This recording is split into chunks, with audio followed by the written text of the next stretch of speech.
Have a seat on your porcelain throne. It's time to talk some shit on the Powell movement.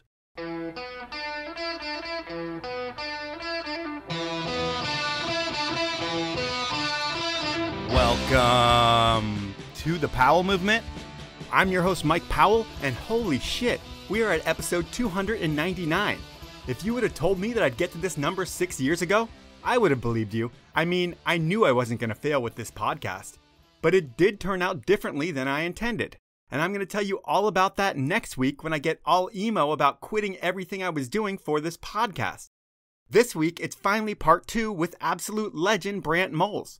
In part 1, we talked about his race life and times, and then filming stunts in Europe, but part 2 is way more interesting to me. We talk about the days of winning extreme comps and shredding with the likes of McConkey, Morrison, and Kreitler. We talk MSP, TGR, Warren Miller, IMAX, injuries, and so much more. It's awesome, and I think you're really going to enjoy this one.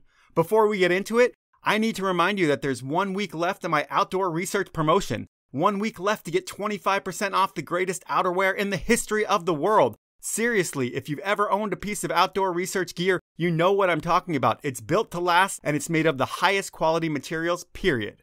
Now it's time for me to ask something of you, and I know I sound like a broken record when I ask, but it really would be appreciated if you tell your friends about the show. If you like this podcast, I'm willing to bet that your friends are going to like it as well. So telling them is a great way to help the show grow because they're going to hear about it from you. They're going to tune in, they're going to listen, hopefully they're going to love it, and they're going to listen to all my episodes. So please tell people about it. It helps the show grow, helps me out tremendously, and I can't thank you enough for that. Finally, please support the brands that support me by checking out their websites and buying their products. I only work with the best, and they are Stanley, the 10 Barrel Brewery, Peter Glenn Ski and Sports, Elan Skis, and Outdoor Research. Now, it's time for part 2 with Brant Moles. You were once a bartender at the world-famous Peruvian Lodge. I love that place. It's a spot where everyone who have thought of themselves as a ski bum should go at least once in life. For ski bums that have done well for themselves, they may never come back. They'll go to the Rustler. But can you describe the Peruvian to the masses and why everybody needs to experience it at least once? Man, it's just an iconic piece of Little Cottonwood Canyon. Been around forever. And it's kind of the heart and soul. There's a couple other really good bars, but that one, I don't know, it has it all. It's a little bigger than like the Sitzmark, and it's definitely classic ski lodge style decor and everything. And it's just a great place to hang out, especially après ski. It usually goes off then. And when I worked there, it was a little looser probably than it is now. I used to describe it as an and bar. Shot and beer, Jack and Coke. And what was the wildest thing you ever saw working there or in the employee housing? Well, I guess the ambulance did come there a couple of times for people doing who knows what to their bodies. That was kind of wild. A couple people had to be rescued, let's say. All right. Well, I wasn't expecting that, but the last time we left off, you had been filming in Europe and that window was winding down and you were moving back to the States for good. I know you're traveling back and forth, but when you come back for good, where does home base become? Basically, just outside of Park City. I actually lived in a bunch of different places, actually. But yeah, based out of Park City, I did a little bit of school, and then I would commute over to Alton, Snowbird, Little Cottonwood mostly. But I skied Park City a lot, Snow Basin too, and Big Cottonwood as well. So kind of spread it all around. And then it was just nicer to live in Park City, especially in the summers because of the biking and a little less hot than Salt Lake. So I always enjoyed living in Park City, and the commute wasn't too bad, especially back then. And you had been earning some income as a pro skier for a while in Europe, and you were doing some gnarly shit over there. But when you get back to the States, are you still relatively unknown here? Yeah, I mean, that was just a funny time with my career as I was doing all this cool stuff, and it wasn't really on anyone's radar. So I went to the ski show, I think I mentioned in the last one, and they didn't know who I was. And I was like, wow, I guess I have to still hit the pavement here to try to get sponsorships. And that's also when I started competing. First couple comps, like even the first one actually was, I think, in 95 at Crested Butte and a try, but I didn't know anything about those comps. Like, I think I watched part of one from Whistler and I was just like, okay, it'll be fun. You know, I didn't even prepare. And I brought my 208 GS skis with Derby Flex on them for racing, thinking that that would work, and it did not. I ended up picking a line that was kind of like this chute that was kind of cupped, so it was pretty tight, and 208s I was hop turning down, and about 3 or 4 turns into it, the Derby Flex just hooked up and it high-sided me, and I basically cartwheeled down the chute, and it had a mandatory air, which I cartwheeled through. Huh. And that was that. I still ended up 8th overall, but it was definitely not one of my better comps, that's for sure. But I learned a lot, and it was even funny with Shane too, because, you know, I figured he would take me under his wing and help me out, and he just ignored me. Like, he took off. He didn't help me out. He didn't do anything. I guess he saw me as competition or something, but I didn't really see him until after the comp. Well, it seemed like at that time, it was when the internet was first happening, and I don't think you were full on in cyberspace to see what was going on throughout the world in skiing. But if you were, you could probably find out about the extremes on some 90s website, but you didn't have that. So Shane's the one who says, hey man, you should come with me to Crested Butte. I don't know if he says you should come with me, but he was the one who pushes you to want to go to Crested Butte. And you have no idea what you're getting into.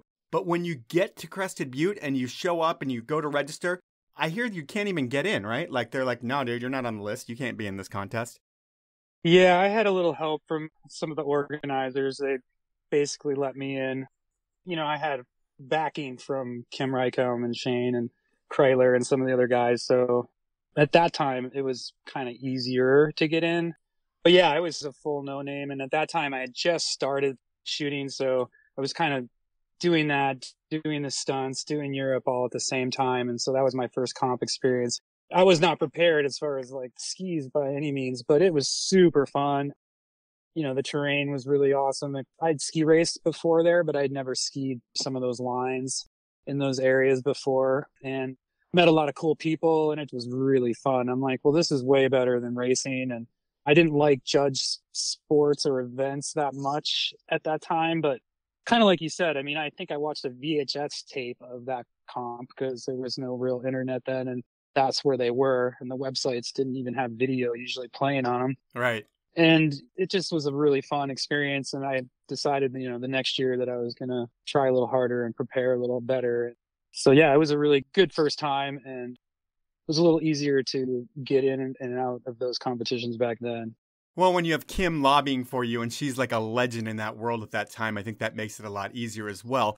But you've got Kim, you've got Kreitler, you've got McConkey. What are the other big names in that first contest with you? Because it seems like it's all the legends of skiing before they were legends. Yeah, I mean, it was Seth Morrison, Dean Cummings. I mean, all the heavy hitters were there. I'm not sure if Coombs was there at that particular one. I remember Dean was at those, Kreitler, Shane. Wendy Fisher was just starting just after that, I think 96 or 97. And back then, too, the free ski world, extreme ski world back then wasn't very big, you know. Pretty much at those comps, almost everybody that was kind of a pro skier at that time was doing those or would hang out, you know, come and watch and just hang out. And then there were only a few film companies back then at that time, too. So you pretty much knew everybody real quickly. You know, after that event and after that year of going to the show, you know, by 96, I had a little bit of traction. I got a little intro into the Matchstick movie and just kind of started creeping into the American free ski scene. But even in Europe, I mean, I wasn't really known. You know, I was just doing these crazy stunts and getting flown around as ski lines and helis. But same thing, nobody really knew who I was. And in Europe, like Dominique Perret was really big back then at that time, and he was a superstar over there. So I wasn't really known anywhere. I was just doing a lot of cool stuff. Gotcha. And then when I think about back then, it's like Kim and maybe a couple other people were doing well in that scene because they were established. But I would think everybody else, were they pretty much dirtbags back then, sleeping like 10 to a hotel room or on couches and floors? Yeah, I mean, at that time, some people were, you know, making money. I mean, Plake was still doing it big time then, and he wasn't doing comps, but, you know, he was getting paid. And there weren't that many people getting paid. There were a lot of people that were just maybe getting enough to go on a trip, or like you said, I mean, I worked really hard in the summers and didn't work very much in the winters kind of deal to try to ski as much as I possibly could before I actually was getting paid to ski and get sponsorship. So most people were doing that. They just love skiing, love free skiing, either worked hard in the summer and took the winter off, or had like jobs that you could ski a lot, dishwasher, bartender, waiter, whatever, just to make it happen. You're part of this elite crew and you're a badass too, but maybe not everyone knows it yet. Is it a full-on prove it moment for you when you go to that first event? Like you actually try to send it just so people remember your name? That first one, no. Like I said, I didn't even have the right skis. I was just kind of going to go check it out. I was hoping maybe top 10, top 5. But once I did it, I actually thought I could do a lot better, and I thought I had a chance of even winning. So I felt like I could ski with all those guys, and it was a confidence booster for sure. But I ended up tweaking my ankle on that one, and I ended up getting a ticket to Alaska for the comp there. Basically got into the Alaska comp, but I hurt my ankle and it wasn't really healing, but I decided to go anyways. That was an eye-opener. I'd never been to Alaska. I skied one run actually. And, when you're talking about especially equipment at that time, I had a hurt ankle. I had 208 GS skis on. I took my Derby Flex off by that time, but I still had the big skis. And, the snow up there and even in the Northwest can be chunkier and heavier. Even though it's powderish, it's just chunky and heavy. And once it gets cut up, it gets worse, So yep. I remember that comp in Alaska, I was basically watching, but I took one run and I swear I was hop turning and laboring and coughing up a lung. I was so tired. And I got to the bottom and I was just like, that was like miserable. And I was kind of glad I didn't have to compete. And I watched, and Scott Kennett that year did a line off the Odyssey that was just a little bit further to the skier's left, I guess. It was really a kind of wide open line. And he just made these GS, like almost super G turns down it. And I remember like we were all at the bottom, like 20 people or whatever. That was it.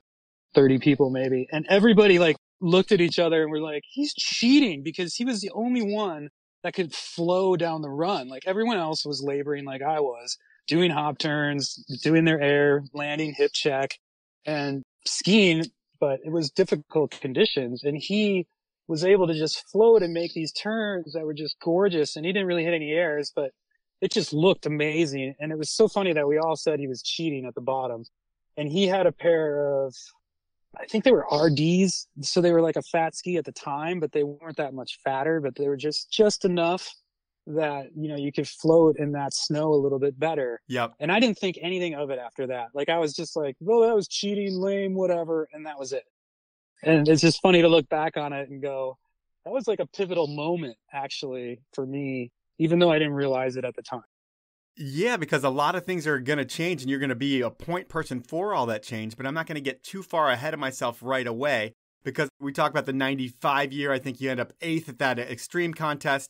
And is this where you meet the people from Matchstick? I mean, you meet everybody there, but this is where you meet Murray and Steve and get introduced to that whole crew and kind of come on to Matchstick? Yeah, at that time too, like, Seth was heavy duty, but he was just kind of coming on, I mean, those comps started, I think, in 92 or 93.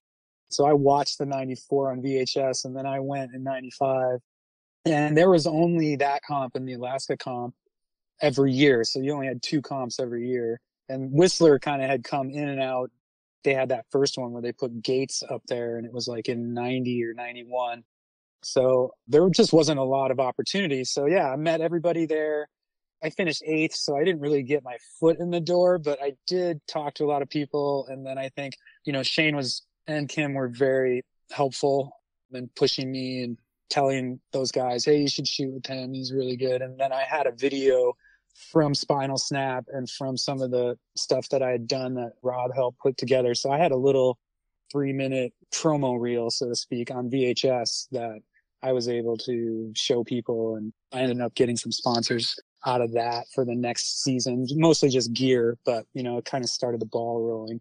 And going to Alaska was the same thing, just seeing everybody, kind of getting to see like, okay, this is Doug Coombs was there, Dean Cummings. I can't remember. I think Doug might have won that year. And, it was a good eye opener to what it was all about and what it would take to do well at those comps. So that year was just kind of like, oh, look at these. I'm kind of into these. This will be fun. So I was gearing up for the next year. And, you had started to talk about sponsorship. I like to talk about sponsorship, so I might as well get through that part now. And thinking about not that 95 year, but 96 into 97, when you look at the market at that point, K2 had a ton of street credit, Rossignol had a ton of money, and in a world of McConkeys and Seths and Kreitler, what made you stand out to the point where Rossi kind of picked you to continue what Peterson and Pahota started for him? It was tough, actually, to be honest. That didn't happen for me until after 96.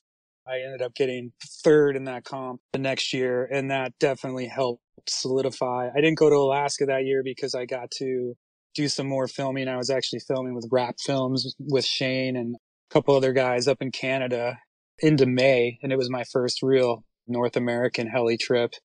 The ironic thing, though, that was my first big break, and then I ended up dislocating my hip in a terrain park up in Lake Louise, and luckily recovered and didn't miss a beat, but that injury would actually come back to haunt me down the road.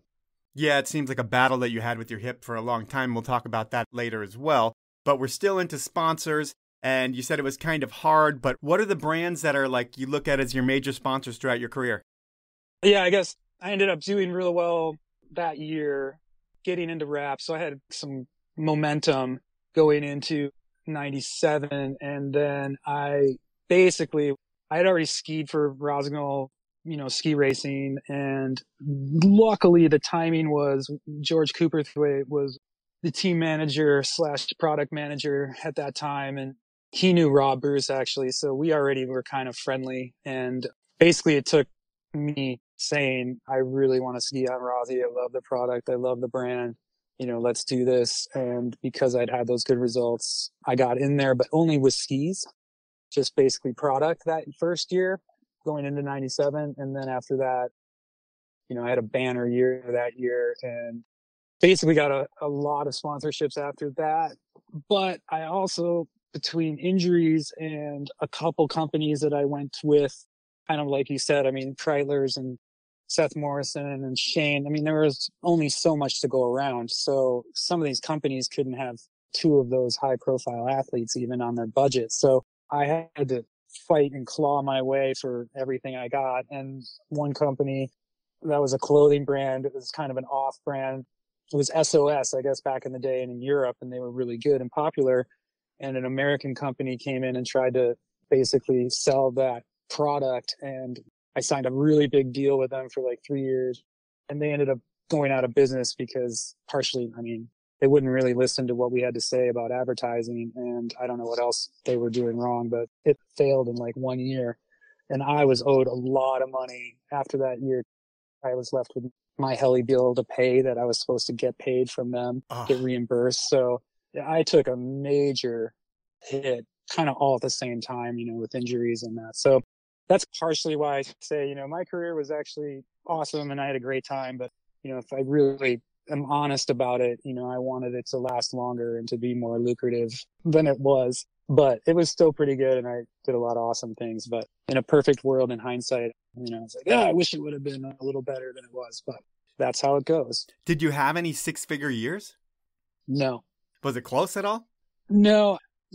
Partly because Shane and Kreitler and Seth, especially, those three guys were commanding the bigger dollars for a lot of reasons. And, I was just behind them and trying to build. And it just kind of happened at the same time where I had all this momentum and built up pretty good. And then all of a sudden I started having some injuries. And I feel like I was fairly well taken care of, even though I was injured. But the realities of injury are, it's business.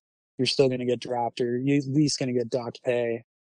I think it's very rare for a company to really stand by an athlete for very long, maybe one injury or 1 year. But if you have some back-to-backers and you don't produce, I don't blame them for adjusting their support for you. Now it's time for my first sponsor break, and I'm going to start out by giving you a 25% off code to the best outerwear on the planet. I'm talking about Seattle's Outdoor Research.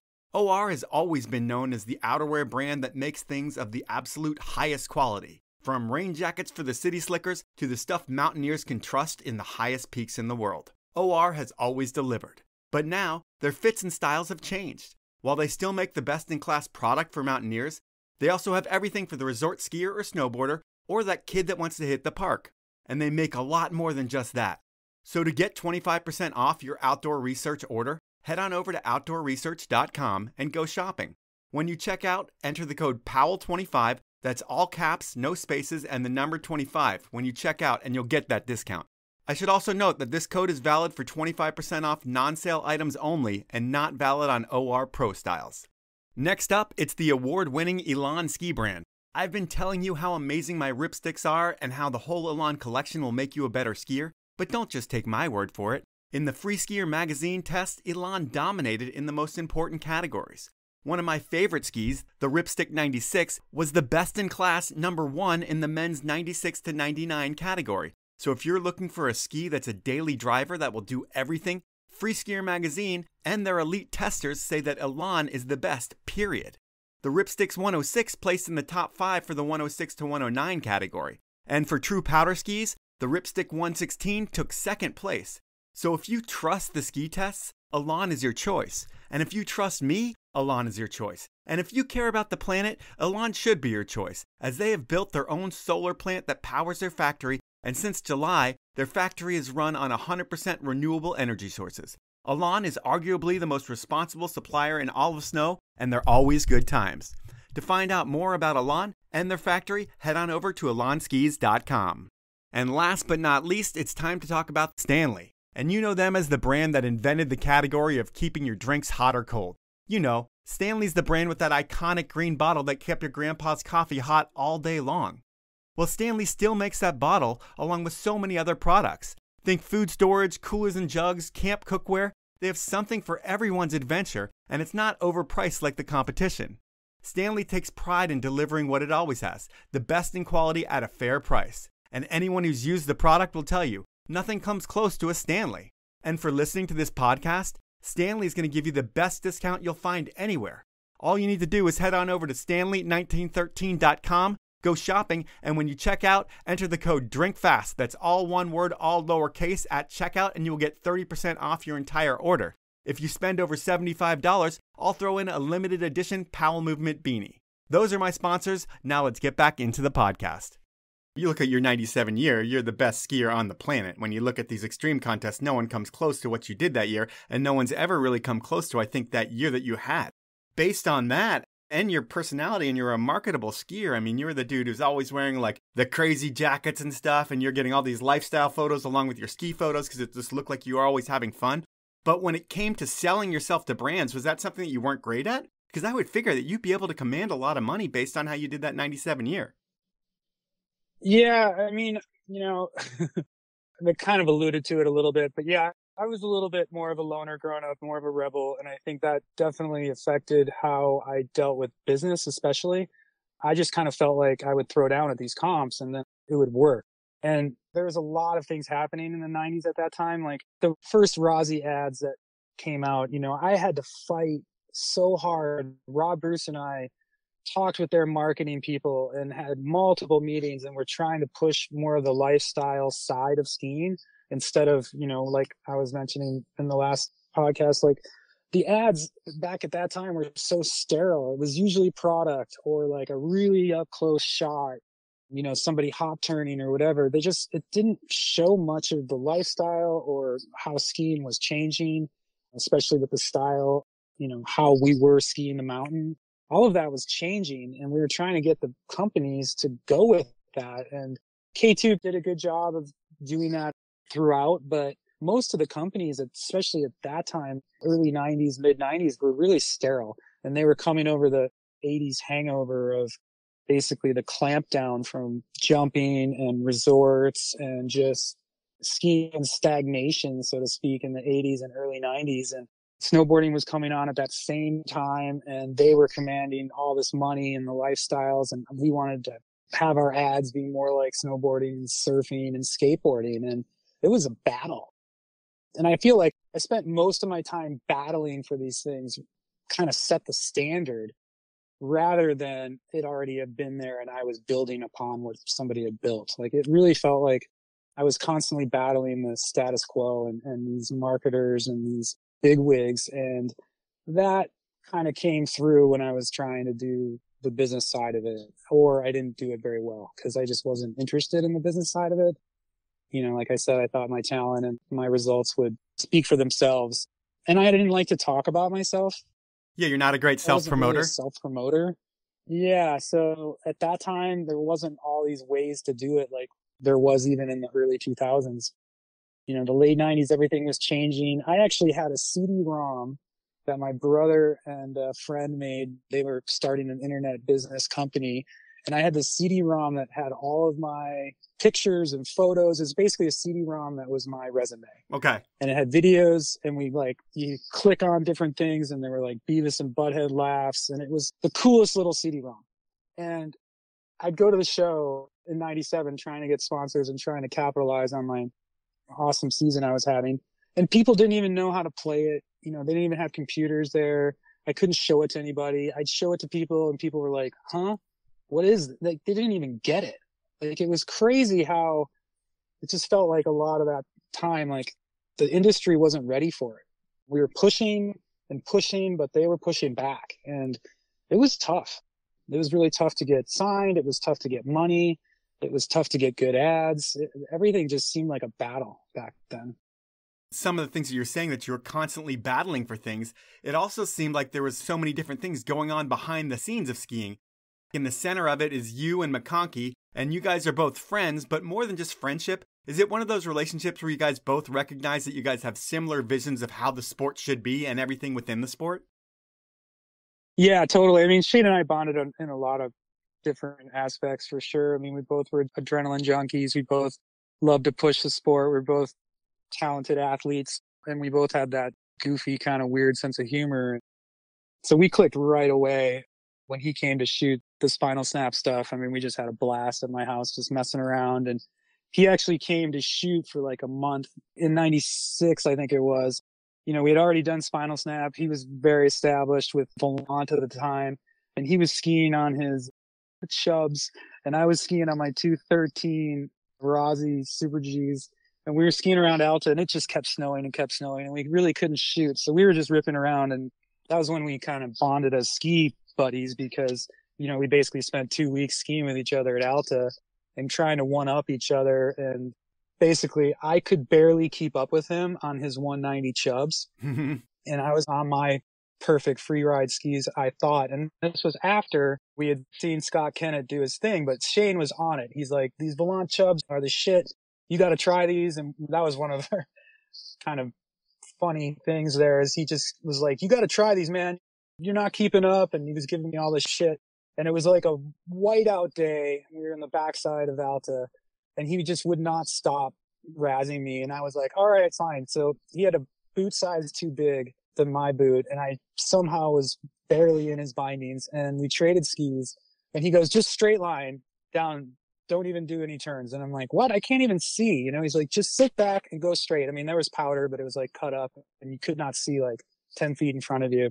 Okay. And so basically I finally was like, you know what? Fuck you. Flipped him off as I went into the abyss straight lining, and literally was like just sitting back straight lining. And I just started laughing. I'm like, oh my God. Like that, I was immediately hooked. And I was like, Shane, you got to give me a pair of these, because I wasn't sponsored for real at that time. And that's how I basically got hooked on fat skis. And it was really just a really funny experience that I was struggling. I had already seen Scott Kennett. The writing was on the wall. And then all it took was one little silly straight line run for me to be fish hooked. He did leave me an extra pair. So I skied on Chubs and my 213s that year back and forth. And then Rossi came out with the 11.5. And I got on the program, and I told the team manager, I go, I don't even want any other skis. Just give me like 3 pairs of those 11.5s, and I'm good. With the battling, I mean, you get on these Chubs, you realize they outperform anything you've ever skied in soft snow. And do you go to Rossi and start battling with them to create something wider, or is the 11.5 something they do on their own? Well, they did that on their own, but again, like fat skis, I think the Chubs were 90 underfoot. Yep. And most skis were like 65 to 70 underfoot. And the 11.5 they came out with, it was like a non-ski. Like it was almost parabolic in a way. It had a lot of side cut. Super shaped. Yeah, and it was like 85 in the waist. So it was their answer to the Chub, and to Dina Star had the big. at that time. They all kind of came out at the same time. So Rossi's answer to that was to make it more carvy and more user friendly, especially in the hard pack, which I thought was perfect for these comps because, usually it wasn't blower pow perfect skiing. It was Crested Butte and moguls and all kinds of crazy stuff. And I think they were 192s. So they were shorter. They were a little fatter than the big GS skis. So they were a step in the right direction. And then the chubs were so straight, zero side cuts, super soft in the tip. Same with the bigs. The bigs were a little better than the chubs, but they just weren't very good in hard pack. So most people were skiing GS skis in the hard pack and then would have their powder ski for the powder. That's kind of where 96 was. And there was just basically Shane and I were the only ones that I really knew of. I'm sure there was more, but that were really like pushing for fat skis for our sponsors. I know he was transitioning from there to K2, I think near that time. And I got on Rossi and I was like, okay, I'll take these, but we need to like develop more fat skis in the future. Like this is a nice start, but we got to take this further. And so basically coming into 97, when I had all the success, I finally got a contract with Rossignol, and then we started making prototypes after that. It's funny because even Shane was such a visionary when it came to some of this stuff and thinking out of the box. I still wanted I still wanted like a race fat ski, like I didn't want to leave my racing roots behind. And I kind of felt like stiff was better than soft, even for free skiing. So we were trying to make like 200 fat skis that were like 90, 95 in the waist. And they were just gigantic planks. Like I remember Gordy Pfeiffer and I had a pair in Juneau, Alaska. They're gigantic. I still have them. They're like 200s, 95, super stiff, no side cut. And I only weighed 155 pounds. I mean, I couldn't even bend those things. They were so burly. And that definitely wasn't necessarily the right direction to go in. So you guys have that influence on the product, and Shane has it in his world, you have it in your world with Rossi. But then there's other things that you guys have influence on. I mean, to think about the mentality that you guys had, you had mentioned earlier that you were influenced by Snowboarders in Exile and Fall Line Films, movies like that. And it was almost like a snowboard mentality that you guys had. It was like, fuck FIS, let's make the skis fatter, and we're not going to turn anymore. The more surfing, the better. And with that attitude, you got the skis made like you like, but the fuck FIS part, it sounded like FIS you didn't want coming in. The IFSA comes into play. And from my research, it sounds like it's Shane, Lotzi, and you are the ones that are inner core circle of the IFSA. Why did the IFSA need to be created at that time? Yeah, this was all like same thing, all kind of happening at once. We did a trip in 97 actually down to Cabo, and I think Shane already was thinking about it, but that's when he talked to Lotzi and I about it. And, we thought it was a great idea at that time because 97 was the first time there was 5 competitions. So there was one in Jackson Hole, which was actually sick. It snowed so much. It was in January. And then we had the Butte, and then we had Chamonix, and then we had Kirkwood, and then we had Alaska. So there were 5 free ski competitions that year. And I went to all of them. I actually double ejected in Cham and didn't finish. And then I fell in Kirkwood and I got 6th. And then I won Jackson, I won the Butte, and I won Alaska. So it was like the first time that we had that many events. And so it was basically the first year there was a tour, even though the tour wasn't official until the next year. And with Chamonix, there was already, I didn't do Verbier, but at that time Verbier was going on too. And that was kind of a separate deal. And none of us liked FIS, and we didn't want FIS to have any part of it. And Shane wanted a voice, actually more for the athletes was how it originally started, just to have a voice for these comps about conditions and about judging and about all this stuff from an athlete's point of view. So it was actually started to be the voice of the athletes, not really a governing body. But since there wasn't really a governing body, it was kind of both, which was weird. But yeah, that's how it kind of started. And it was Shane's vision. And then to be honest too, Shane didn't really want to have much to do with it because he was so busy doing his thing that Lotzi and I did a ton. She did most of it. I helped fund it with Shane. We basically funded it. And then I think in that summer of 97, they had a big kind of summit meeting with Dave Swanwick and Adam Comey and Jason Winkler and that's kind of when it was more officially born. Were you part of any of those secret athlete meetings that Shane would have in places when he went? Yeah, I mean, Shane and I actually traveled and did our own thing quite a bit. Like, we only did a few trips together, unfortunately. So he was doing a lot of that on his own.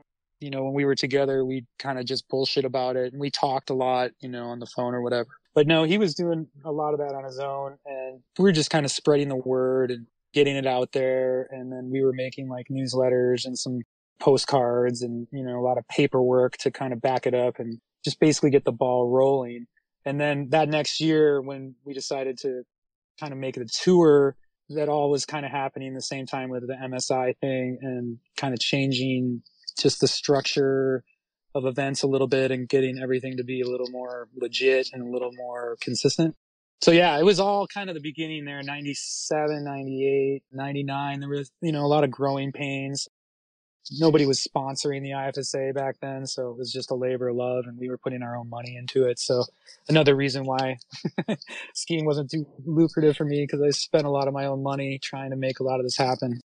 Yeah, I mean, when I think about you and skiing, really, I should have mentioned this earlier, but you are the ideal person to have an agent, because you're not the guy who's going to go self-promote for yourself. And if you had someone actually selling you, you'd probably be in a better financial point in your career and now because of that. But you weren't one of those guys that was going to sell yourself like that. You were going to put your money all back into skiing, and you put your money where your mouth was because you did that throughout your career. And you started talking about that 97 year in terms of contests. You pretty much said that you won 3 of the 5 contests that you went to. The first one was Jackson. You win that one, but you've already been competing for 2 years. In 95, you get your 8th place at Crested Butte. In 96, you take 3rd place. And in the summer of 96, going into that 96-97 season, is there something that you're doing different, whether it's training, whether it's whatever you're doing? Is there any kind of difference in your preparation for the season? Because you are on total fire from day one in the season. And I don't know, I'm just wondering if there's anything that you were able to pinpoint. Well, 2 things. I dislocated my hip, so I was training all summer, recovering from that. So I was really strong. And then I got those 11.5s. To be honest, nobody had those at that time, really. And you know, the Jackson comp, I used them, and it was blower pow. We were out to 0. I mean, it was epic. I mean, that run's never open, and we were skiing down. Like, I did a line right under the lift and hit one of the biggest airs and stomped it. It was like one of the better runs of my life. Just such a cool experience. And I was on those 11.5s. And then also still people were like, who the hell is this guy? You know? Yeah. Like, I think Chris Davenport got top 3, and people were still like, who is this guy? And then I went to the Butte, and Shane was like, are you going to use those for the Butte? I'm like, oh yeah, dude, I'm on these 100% every day, all day. He's like, what? And I'm like, yeah, they got side cut. Like, I'm crushing it. So I definitely had like a weapon, a different tool that not everybody else had. That was definitely helpful, because unless it was POW, nobody was using them. So it wasn't a fair field. Well, I mean, they were available. You could have bought them. For sure, but I'm saying, like, you had that secret weapon that no one else had. You're lucky that your sponsor made that available to you and you found them. And when you get to that extremes in Crested Butte, I think Seth Morrison's words were that you kicked all the dudes' asses on day one. It seemed like you were going huge and you were straight lining things, and the event was going to be yours. And it could just be because of those skis, but it's also your talent and everything wrapped into one. But when you think of the vibe of the extremes back then, are there a ton of competitors, industry folks, and spectators at that point? Is it like a party atmosphere there? Oh, yeah. Like, Crested Butte was the best. The Jackson one, nobody really knew about Jackson. It was the first time they had done it, and it was just epic conditions, and it was early in the season. I think it was like end of January. So there weren't as many spectators. Like, I wish that line, I don't even think anybody filmed it or took pictures of it. So it was kind of unfortunate looking back on it, because that was one of the best comps ever as far as conditions go and everything. So at least at that time. And then coming in the Butte, you know, it was a similar situation where it was just more hard pack. And I had already skied there, you know, 2 years in a row. I knew my lines. I knew what I was going to do. I was thinking about it. I actually did the same line that I did the year before, and I scored pretty well, but I still got 3rd. And I did the exact same run, and I was like 20 points ahead of the rest of the field. Judging's funny like that, huh? Yeah, I don't know exactly how all that works, but I did it a little bit cleaner for sure. But it was virtually the same line. And I kind of laughed by it. I was like, they didn't even know what they were seeing last year. And then I did it again with all the hype and everything. And they rewarded me for it, So yeah, I had a really good season and I was just on point. Like one of the other things for me too, like when you're asking about what changed, I looked at those competitions back then. I put so much pressure on myself skiing, especially racing, and even to a fault. I definitely think I just didn't have a good headspace a lot for racing and put too much pressure on myself. So these comps, I was laughing at the top. I was messing around. I was like, this is going to be fun. I'm not going to put too much pressure on myself. I'm just going to rip, have a good time, ski lines that I want to ski. I'm not skiing for the judges, even though I knew the lines were going to score well. But it was really just about having fun and being relaxed. And people were up at the start puking and freaking out and really scared sometimes. And, I just looked at it like, I got lines that I can do that I'm happy with, I'm excited about. And some of them are spicy and you're definitely nervous. You get the nervous peas and, it's definitely not all fun and games, but that was more my mentality. And it definitely worked for me. Like when I'm just having fun and a little more relaxed and strong and on point and prepared, that's when I had the most success that I'd ever had.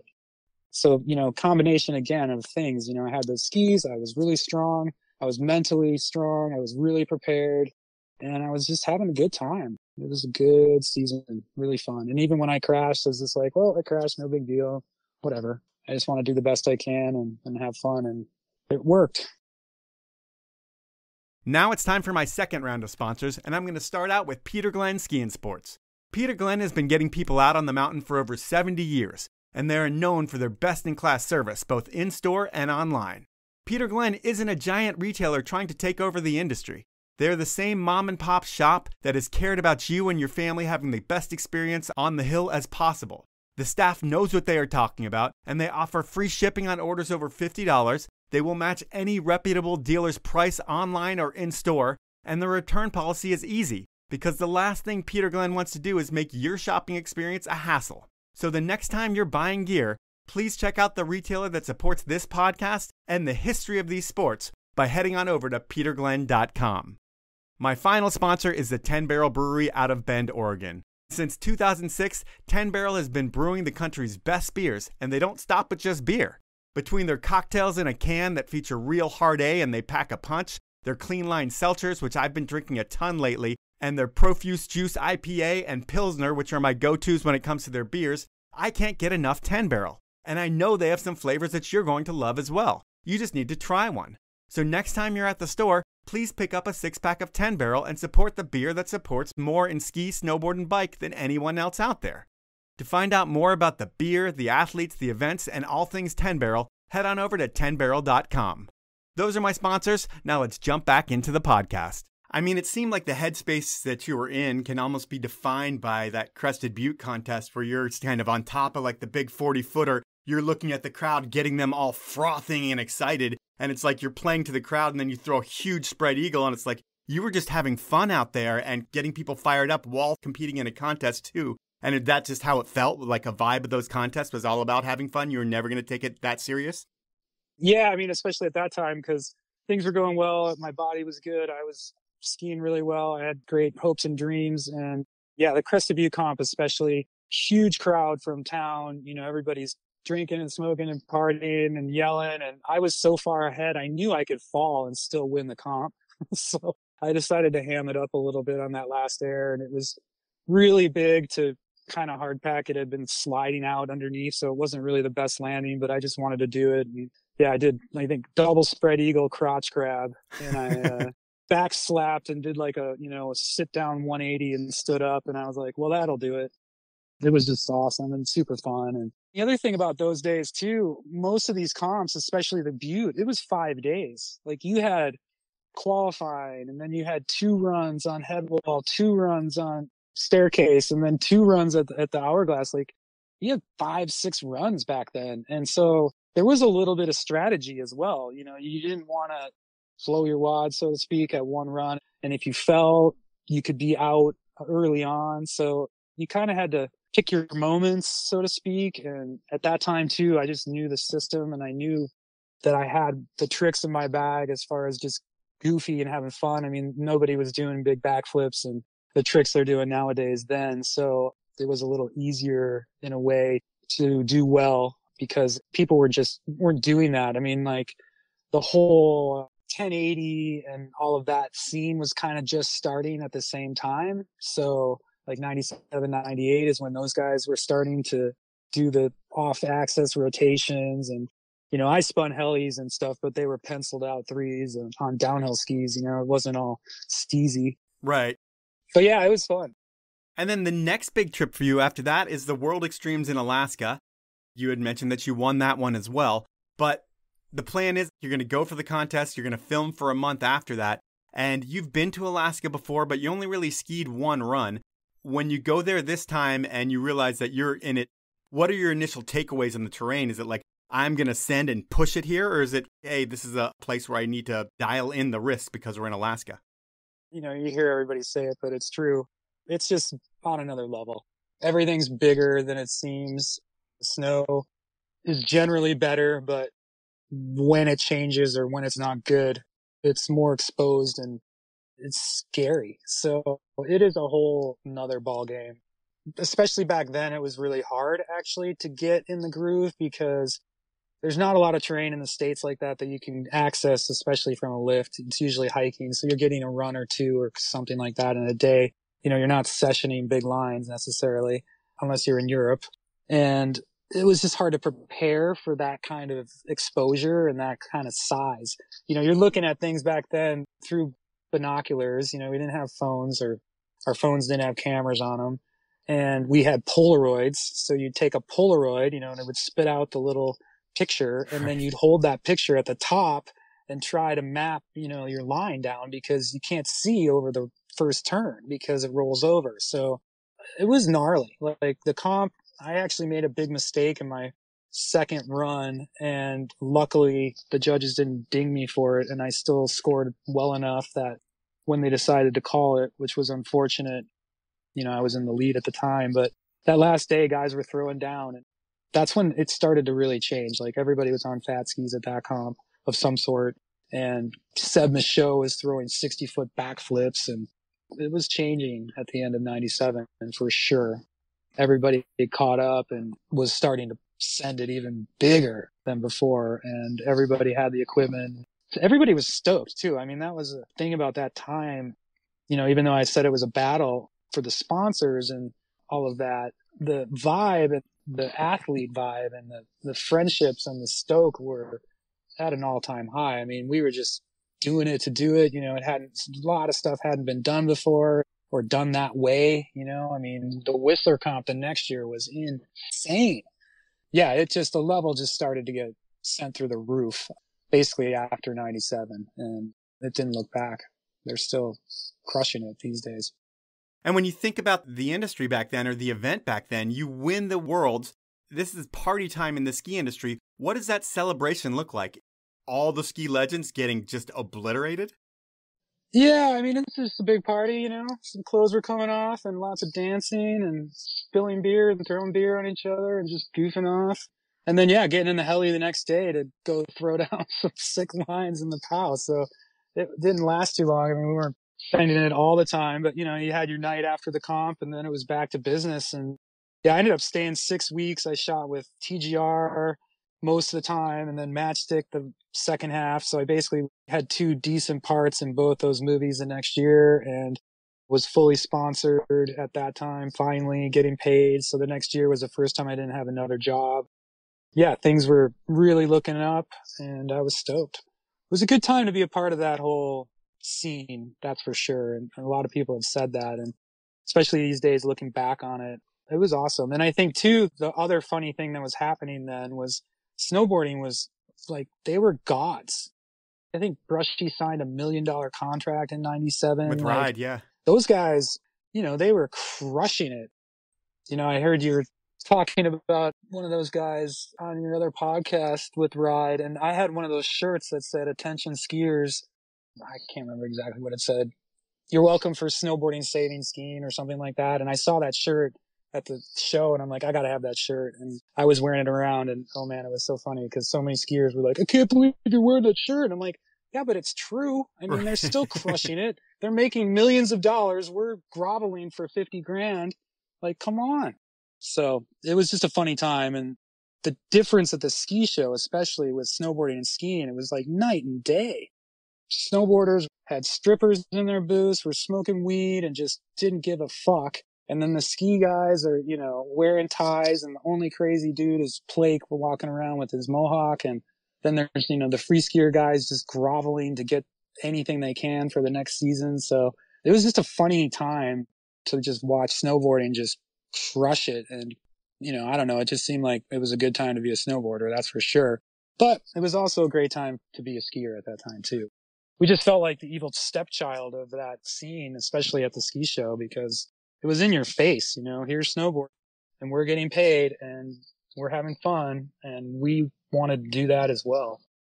They were what was cool within the industry. Skiing was still looked at as turtlenecks and uptight people. Even though there was a new wave of skiers like yourself and everybody else, it hasn't really become part of the fabric of ski culture yet. You guys are kind of the outliers at that point, and that's all about to change.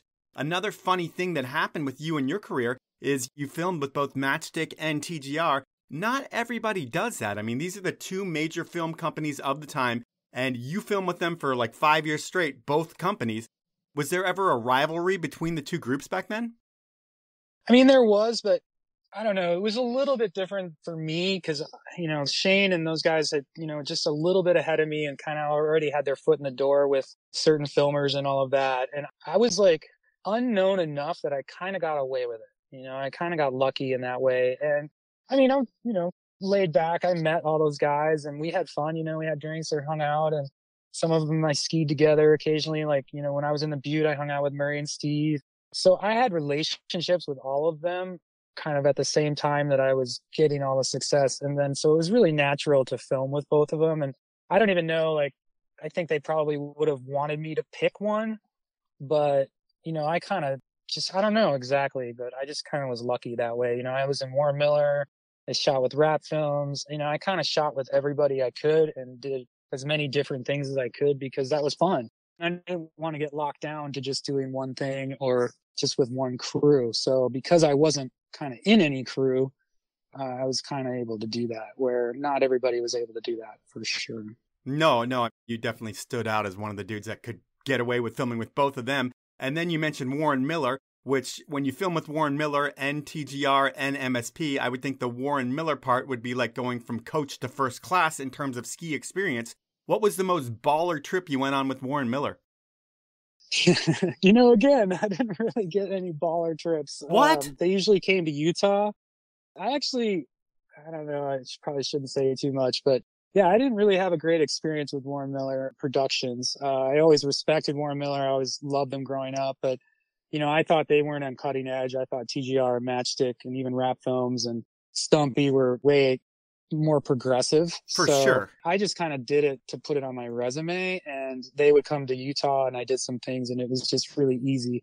The big trips and the cool guys that I wanted to hang out with, Matchstick and TGR, like I respected them and their progression. And, you know, they were basically like, here's the mountains, here's the heli, go do it. And I didn't want to be told what to do. And Warren Miller still had that thing where, you know, you had to do these certain shots and there was a lot more close-ups, and you know, it made a better movie at the time, but I just wanted to ski fat lines and go fast. That's all I wanted to do. So, you know, it was just easier to shoot with people that would let me do that. I mean, even at one point, Rob Bruce, when I was like starting to just ski faster and make super G turns, he's like, it doesn't look good.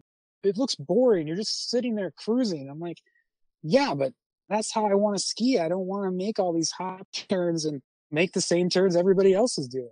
And we actually had some arguments about that because he's like, it just doesn't look that good on film unless you have like an opposing angle, or filming had to evolve with that style of skiing as well. Like I remember on the IMAX movie that I ended up getting cut from, they missed a bunch of my shots because they didn't realize I was going to go so fast. So it was definitely kind of a thing where, you know, filmers weren't used to filming somebody that skied like me all the time. It was definitely an adjustment for, you know, everyone really. The product was changing, the ads were changing, the vibe was changing, the photographers were changing, digital was starting to creep in, the cameras were getting better. Everything was changing then. So it was definitely a very dynamic time. And you bring up the IMAX movie. Those movies were all the rage in the late 90s. Was that a complete different level of production? Like, was it like 80 people in the mountains and people that had no business being there were there? No, actually, same thing. You know, like back then, it was a tight group. We were in Juneau 2 weeks. We only skied a day and a half. We had 2 helicopters. We had a lot of cameras, but it was a pretty small crew. You know, that's the year they filmed Jaws, did a bunch of amazing surf footage. So they kind of had that in the bag already. And the skiing, you know, was still good, but Juneau is a hard place to shoot. Some of the other areas like Valdez and some of the other areas, Haines, just have a little more bang for your buck in the same area. Like Juneau was just further to fly, more hobs. And, you know, we get out there after it had been snowing and you still got to kind of work into it, you know, and if you fall or they miss a shot at that time, it mattered. Yeah. So I ended up not even getting in the movie because I didn't have enough shots, and they kind of changed the editing because the trip, it wasn't very fruitful. But one of the coolest things is I met Craig Kelly on that trip, and that was pretty sweet. We got to hang out in the lodge, spend some time together. So that was pretty cool. And it was still a great experience, but I was gutted actually that I didn't make the movie, because when I found out that was happening, one of the rap film guys, John Long, was the director, and I kind of basically tried to force Rozzy to do it because I was so excited about the fact that the IMAX would be, you know, doing it, and it would be on the big screen and it would be a fantastic experience. And I basically got Rozzy to get involved with it. And it was Gordy Pfeiffer, myself, and Francine Morion. So there were going to be 3 skiers, and then they cut me out and they used some of my footage as Francine.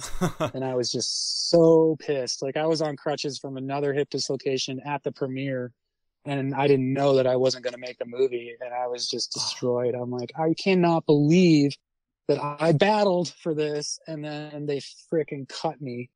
I was so pissed. So that was a bittersweet experience, the IMAX film, that's for sure. If we're going to talk about bittersweet experiences, I would think another one of those that happens right about that time is the X Games. You competed in it, or at least you were there as a spectator. I'm not even sure, but that course was a total shit show. Everyone seemed to get hurt. Why did that course suck so bad? Yeah, I was actually did skier cross. I went out in the first berm like everybody else. Luckily, I wasn't hurt, but they just didn't know how to build the courses. I mean, I motocrossed at that time pretty heavily, and, you know, I was kind of like, you have brakes and throttle, so you can get in and out of trouble with those 2 things. On skis, when you're going straight, the only way to slow down is to turn or wedge.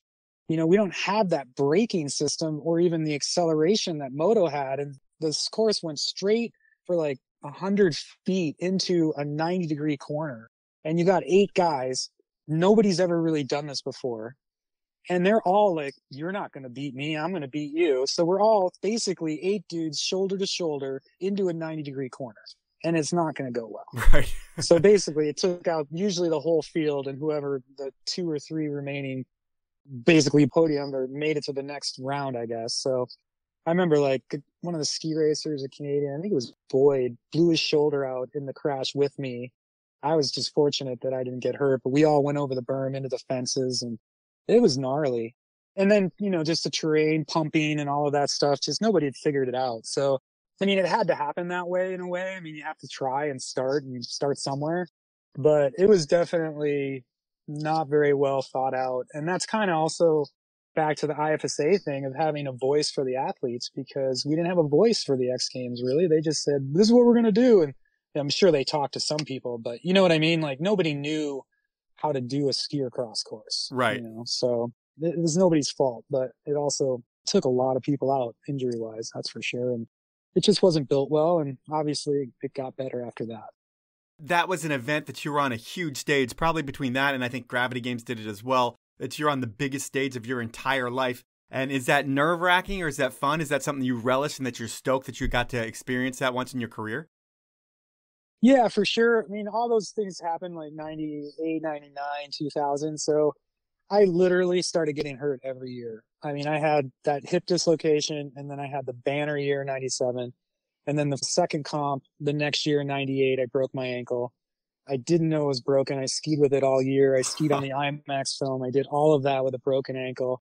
I had surgery that summer, and they were like, you're an idiot because you just wrecked all your cartilage in your ankle because it was broken the whole season.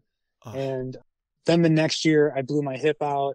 And then the next year I blew my hip out again, basically blew it out twice in the fall before ski, like just when I started skiing. So I had to have hip reconstruction in 2001.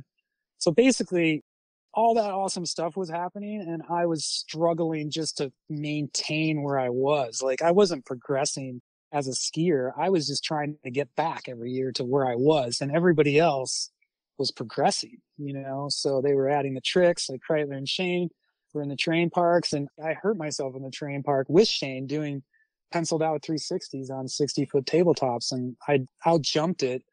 And that's how I did my hip. I landed like in the pike position and blew out my hip, and I did all this damage that I didn't know about. So I was just struggling with injuries as all this really cool stuff was happening. Like even the gravity games, one of my favorite uncles passed away that day, and I was all gnarly from that. It was a hard one for me mentally. And one of the first family members, like I really liked and knew, like, you know, older grandparents and stuff as a kid, you don't really understand when they pass away. But he was like the first one that I was like shocked by and really bummed by. And I ended up getting fourth at the gravity games and just kind of bummed about it. So it was a really cool experience, but yeah, I wasn't able to capitalize on the X Games or that. Partly the X Games, I didn't do terrain parks or any of that stuff at that time. So I only did ski across. I went out in the first turn, the first run, and that was it. So it was fun, but I really didn't enjoy the X Games thing just because I didn't do those events. I mean, now with like the video part thing, I think it would be sick. But back then, you know, you either did slope style or half pipe or skier cross, and I was into doing those, but I wasn't really into doing them as a profession, you know? Yeah. And so then in the 2000s, all these injuries happen. Eventually the pro career comes to an end. How does that happen? Is it your decision, sponsor's decision? How does the pro part of the career end? Well, I mean, a lot of people go out in a blaze of glory, or they're like, when I can't compete, I'm out. And I had a hard time with that because I spent so many years struggling with injuries, and I was also putting more pressure on myself because had contracts and I was trying to come back from injury. It was a really difficult time until like 2003. I finally felt good. Like I had recovered from my hip. I felt really good and confident, but I had no sponsors at that time. So I was still trying to be pro. And in 2005, I had a really sick trip early season. That was a season we had like a couple 100 inches before Christmas. It was fantastic. I had a whole movie segment done with Winkler Productions. I think it was Nomads that they did. It was like a video magazine kind of deal at that time. And I had already got a full segment done before Christmas. I had been skiing powder for like 30 days. I was just loving it. I had contracts like on the table. I went to the Snowbird comp that year, ended up getting fourth overall. I won the last run, and I was like, I'm back, you know, in 2005, I'm competitive. I'm top 5. I already got a segment. I was filming for another segment the next day, and I blew my knee out, and it was bad. I broke the femur head in the joint, and that was pretty much career. I mean, I already had career-ending injuries that I battled back from, but that one was another doozy, and I didn't have any sponsorships. So pretty much, even though I didn't want to quit being a pro, that one pretty much ended the sponsorship opportunities and everything else. And then it took me 2 years basically to recover from that. And I felt like I was on par with skiers at the time, but I couldn't do the backflips and, you know, Julian Carr sending 150 foot, you know, I wasn't where I needed to be a super duper pro. But I also felt like I skied with 20-year-olds and I was 35. Right. And I was fine. I mean, I skied with those guys until I was in my 40s and I kept up. I'm like, I'm legit, you know, nobody cares. But I was putting out videos in 2008, 2009, 2020, like GoPros.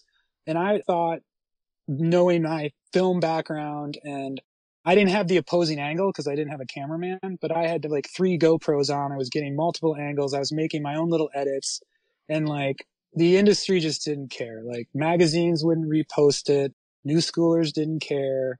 Nobody cared, you know, and I'm at Alta working at the Peruvian, skiing every day, working every night, and crushing the ski experience, but I was paying for it on my own, and I was just that guy ripping at Alta, and snowbirds. So even though I tried to get some sponsorships, it just seemed like nobody gave a shit, So I didn't really end my pro career until I think the last Warren Miller I was in was 2011. And I think the last comp I did was like 2008 or something like that. And I double ejected, and I was just, the reality of it is I had no money, and I couldn't keep getting injured, these catastrophic injuries when I'm paying my own health insurance. I have no contracts. If I get hurt again, I can't bartend, or I was painting houses in the off season. Like, I did it way too long. I probably should have hung it up and gone the Evan Rapps way and became a doctor or something else. But instead, I was a hardcore skier till nearly the bitter end, like I just didn't want to give it up. And I kept thinking maybe my little edits would help, or I could figure it out. But that's really one thing that's actually still to this day really sad about action sports, but especially skiing, because I know the most about that, but they don't really take care of their own. Not at all. It's, what have you done for me lately? It's, oh, you're injured, sorry. Oh, you're pregnant, sorry. Like, they don't really give a shit. And it's sad, because even when I was having those injuries and like the Canadian Air Force was coming up, like, there was no mentors to those guys, because none of the mentors get paid. They just either are ski instructors or guides, or they get real jobs. You're not doing stuff into your 40s and 50s as a skier unless you're an instructor or a guide, or you're Glenn Plake, or like a handful of people that have been able to gur it out. I mean, right now, there's not even 10 dudes that are over 40 that are actually getting paid and doing well. Davenport, Plake, Mike Douglas, a handful. Yeah, there's definitely a handful. But the thing is, in ski, they've never taken care of their legends. And Rosignol should have you as one of their legends that'll always be part of the brand. And they can always reference back to what you did and how everything was changing when you were part of the brand. But unfortunately, that didn't happen in skiing, and that sucks. And I'm sorry about that. And it's better in snowboarding, but still not that great. I think skateboarding does a better job of keeping their legends in the spotlight. The Hossois and people like that you still see a little bit here and there, and I'm sure they still get checks here and there. But in the snow world, it doesn't seem like we're as good to people as we should be. But I do know that you still stayed in the industry for a while. You were judging, you're doing some stuff with MSI. But what is your life like these days? You told me you had a major work fire that you had to put out before our call. What are work fires for you? What do you do?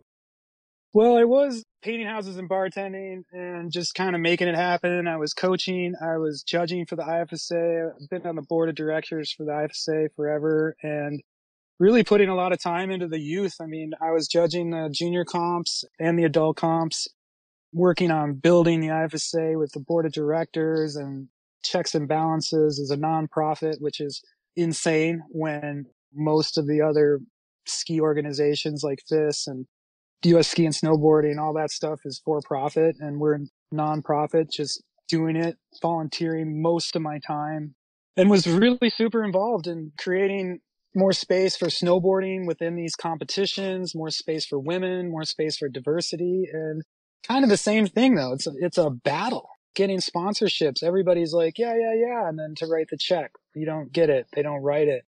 They're all about it until it comes down to it. And even with Matchstick and TGR, I mean, they wouldn't do a video edit of the comps. I mean, I asked them almost yearly. Powder Magazine never did a write-up on the comps, or very rarely. Like, the comps were producing skiers that all the filmers would use. I mean, even Sam Cooch right now, Parker Constant, like, these guys, I judged their whole youthful career, and then they get out of high school and graduate.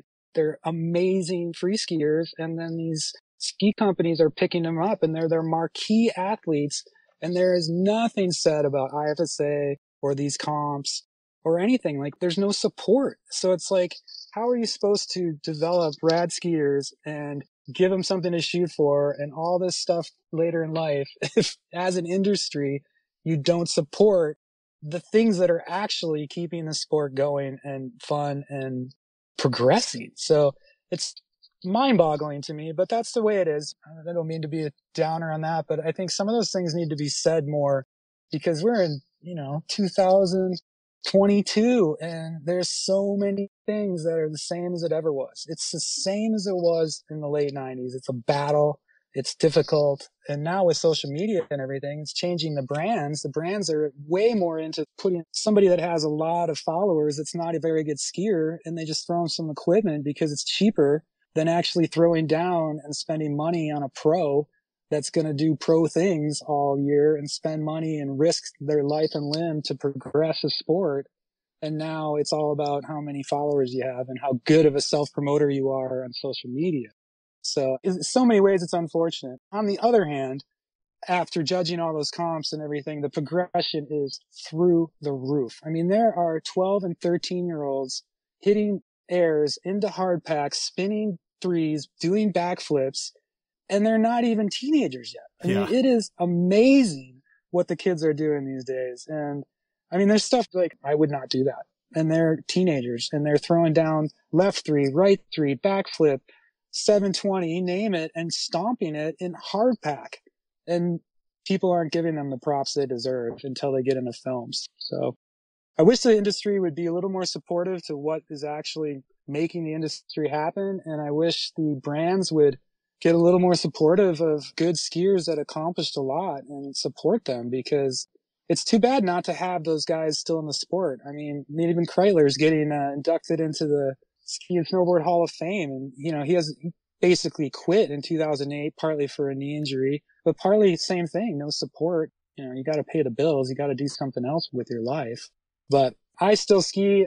I haven't judged in the last couple of years. I've kind of moved away from the IFSA. And about 4 years ago, another ski buddy of mine, Rick Greener, he started a business in the produce business, being a produce broker. And we mostly work with onions and potatoes. And he offered me the job to train me.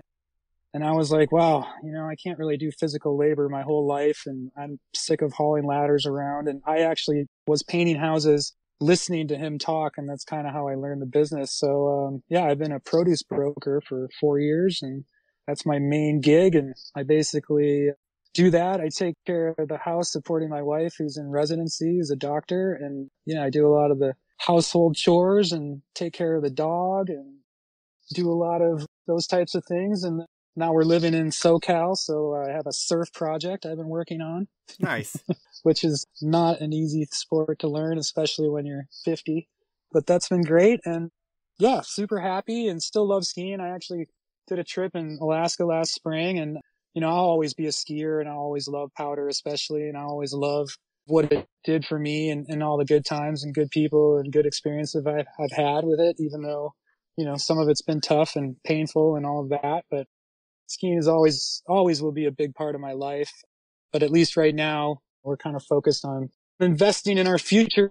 So it's going to be a couple more years down here in SoCal. But after that, who knows? We'll see what happens when she's out of residency and we can kind of go live and work anywhere. So we're just kind of making it happen until then. So stay tuned. All right. Well, it sounds like you're in a good place, and I hope you can live that domestic life at home, brokering onions and then taking care of everything else around the house. But before you can think of that, there are some more questions for you to answer in this podcast. This time it's going to be inappropriate questions, and I was able to get another good friend of yours. This time it's the youngest editor ever of Powder Magazine to ask you the questions. I'm talking about the founder of the Powder Awards, Keith Carlson. Are you ready for question number 1? Oh, man, yes. Here we go. Brant, is there a time in history, in your memory, all those travels, you know, you went all over the world as a pro skier. Is there any time that you weren't, say, allowed on a flight, kicked off a flight, didn't make a flight from maybe somewhere in South America? Oh, well, I had a lot of close calls with flights as far as missing them or being late or nearly getting thrown off of them for rowdy behavior. But yeah, I did an extended trip. I turned 40 that year, and it was in the summer, and I did a Grand Canyon trip for 2 weeks, and that's what started this whole thing. And then I did just over 3 weeks in South America with Jim Jack and MSI crew, and I was judging with Jim Jack, and we, to say the least, had a fantastic time. Had too much fun. And yeah, we were waiting to get on the plane, and we were at the Pisco Sour Bar for a long time waiting for our flight. Let's just say they weren't happy with my behavior. So I was not allowed on that flight back. I had to catch the next flight the next day. Definitely not one of my highlight moments, but that's the true answer there. All right. I like that answer. I like the question. We're going to go with question number 2.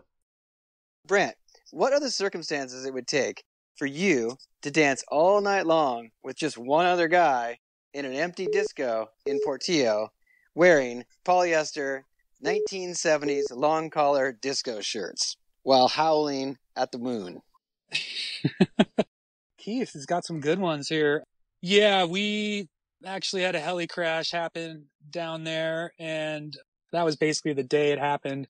Seth Morrison and TR Youngstrom and Greg Harms, and yeah, the pilot died and TR died, and those guys were really roughed up. Steve Winter was nearly paralyzed, partially paralyzed, and that happened that day, and we were distraught, to say the least, and we decided to just party the night away and try to drown out our sorrows with polyester and dancing and howling at the moon and in the discotheque in Portillo, where I don't even think there was anybody in the bar. I think it was just Keith and I, and those bars stay open until whenever. So yeah, we pretty much, it was at least 3 or 4 in the morning by the time we were done, and we tried to have fun, but it was heavy, man.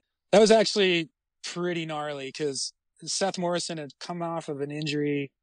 I think he had an ankle injury or something. And I just kind of knew that I didn't want to be on the first ship. You know, I was like, you guys should go. He should go. You know, he's coming off an injury. Get out there. And it was just an odd one that I just knew I wasn't going to be on the first ship. And then I ended up getting out the door a little later. So they took off when I was coming out of the hotel.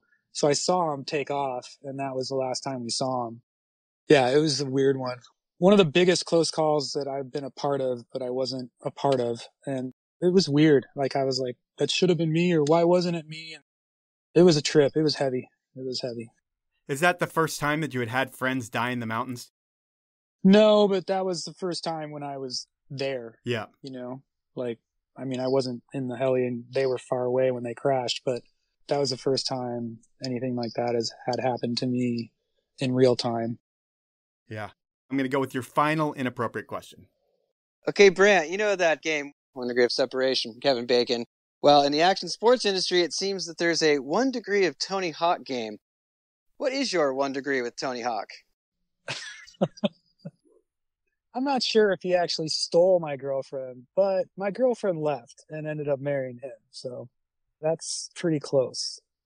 All right. So that's your 1 degree of separation from Tony Hawk, and that's inappropriate questions, and that's the podcast. And I will say that you were way quieter than Shane McConkey, it seemed like, but it sounds like you were his right-hand man and fellow ideator for a lot of the game-changing ideas that he was the mouthpiece for. So you're one of the few people that actually helped make skiing get better. And on top of that, your incredible career was highlighted by a 96-97 season where you were the king of the sport, and no one will ever be able to take that away from you. And I hope you're proud of all that you've accomplished. And thank you for pioneering, thank you for innovating, and thank you for your time, sir.